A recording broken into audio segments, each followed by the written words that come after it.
دوسرا پاکستان بائی جاوید چودھری۔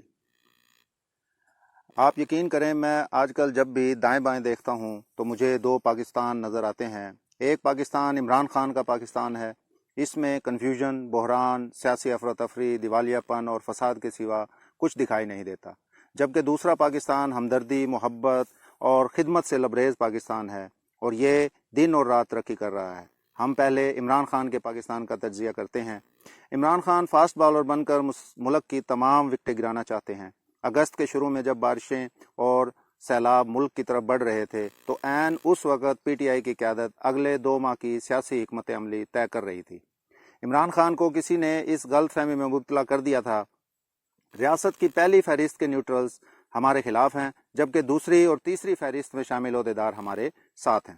خان صاحب کو وہ تمام لوگ اور ان کے عہدے تک بتائے گئے تھے جن کے خاندان پارٹی کے جلسوں میں شریک ہوتے ہیں، لہذا فیصلہ ہوا ہم شروع میں پہلی اور دوسری فہرست کے درمیان فاصلہ بڑھائیں گے، پھر جلسوں کے ذریعے میدان گرم کریں گے، پھر اپنی صوبائی حکومتوں کے ذریعے وفاق پر عدم اعتماد کریں گے، پھر عارف علوی صاحب وزیر اعظم سے اعتماد کا ووٹ کا مطالبہ کریں گے۔ آپ یہ حکمت عملی پڑھ کر یقیناً سوچ رہے ہوں گے عمران خان اس سے کیا فائدہ حاصل کرنا چاہتے تھے۔ بات سیدھی ہے، عمران خان کی اطلاعات تھیں ستمبر کے آخر تک نئے آرمی چیف کے لیے سمری وفاقی حکومت کو بھجوا دی جائے گی۔ حکومت سمری آنے کے بعد معاملے کو اکتوبر کے آخر تک کھینچ کر لے جائے گی۔ نئے آرمی چیف کا فیصلہ اکتوبر کے آخری دنوں یا نومبر کے شروع میں ہوگا۔ گویا فوج ستمبر سے نومبر تک کمانڈ کی تبدیلی میں مصروف ہو جائے گی۔ حکومت اکیلی رہ جائے گی، لہٰذا یہ حکومت پر حملہ کرنے کا بہترین وقت ہوگا۔ دوسرا، حکومت اگر army chief general Qamar Javed Bajwa کو ایکسٹینشن دینے کی کوشش کرتی ہے تو بھی کنفیوژن شروع ہو جائے گی، اور اس کنفیوژن کا نقصان بھی حکومت کو ہوگا۔ اس کی سپورٹ عملاً ختم ہو جائے گی، اور اس وقت اگر صدر وزیر اعظم سے اعتماد کا ووٹ مانگ لیتے ہیں تو اتحادیوں کو کون اکٹھا کرے گا؟ حکومت کے لیے اعتماد کے ووٹ کا بندوبست کون کرے گا؟ چنانچہ حکومت گر جائے گی۔ یہ منصوبہ بظاہر ٹھیک لگ رہا تھا، مگر اس میں 3 خدشات تھے۔ پہلا، ملک سیلاب کے دہانے پر کھڑا تھا، اور سیلاب کے دوران حکومت اور فوج ملک کو حالات کے رحم و کرم پر کیسے چھوڑ سکتی تھی؟ دوسرا، فوج ریاست کی ریڈ لائن ہے، اور کوئی ادارہ یا شخصیت کسی کو یہ ریڈ لائن اب کراس کرنے کا موقع کیوں دے گی؟ اور تیسرا خدشہ، اگر فوج اور حکومت کی طرف سے رد عمل آ گیا تو پارٹی کا پلان بھی کیا ہوگا؟ عمران خان کیونکہ اگرچہ مگرچہ اور چونکہ چنانچہ سے بالاتر ہیں، لہٰذا یہ ان تینوں خدشات کو مسترد کر کے آگے چل پڑے، اور آج حالت یہ ہے ملک کا 1/3 حصہ پانی میں ڈوبا ہوا ہے۔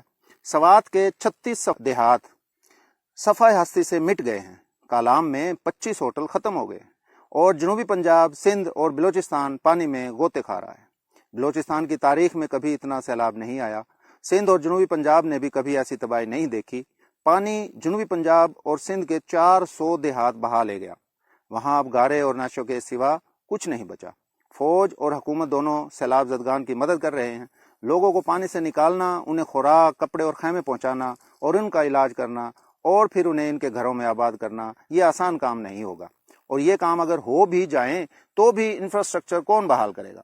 250 پل، 5000 کلومیٹر سڑکیں، ریلوے لائنز، 700 اسپتال اور 19,000 اسکول کون بنائے گا؟ اور اس کے لیے $10 بلین کہاں سے آئیں گے؟ ریاست اس وقت اس غم میں مبتلا ہے جبکہ عمران خان ریاست کی پشت پر مسلسل باؤنسر مارے چلے جا رہے ہیں۔ یہ ریاست اور حکومت دونوں کو کھائی کی طرف دھکیلتے جا رہے ہیں۔ یہ پہلا پاکستان ہے۔ آپ اب دوسرا پاکستان بھی دیکھیے۔ ہمارا دوسرا پاکستان بیت السلام ویلفیئر ٹرسٹ BWT جیسے اداروں پر مشتمل ہے۔ یہ ادارے نہایت خاموشی سے سیلاب زدہ علاقوں میں کمال کرتے چلے جا رہے ہیں۔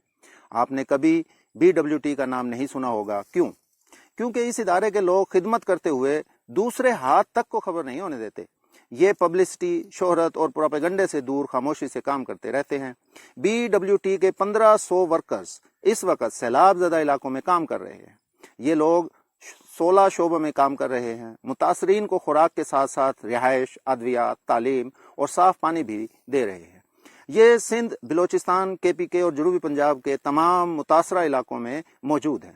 ٹرسٹ امدادی سامان کے 150 کنٹینرز متاثرہ علاقوں تک پہنچا چکے ہیں۔ یہ لوگ ایئر فورس اور نیوی کے ساتھ کام کر رہے ہیں۔ لاہور اور کراچی سے روزانہ ان گنت ٹرکوں کے قافلے چلتے ہیں۔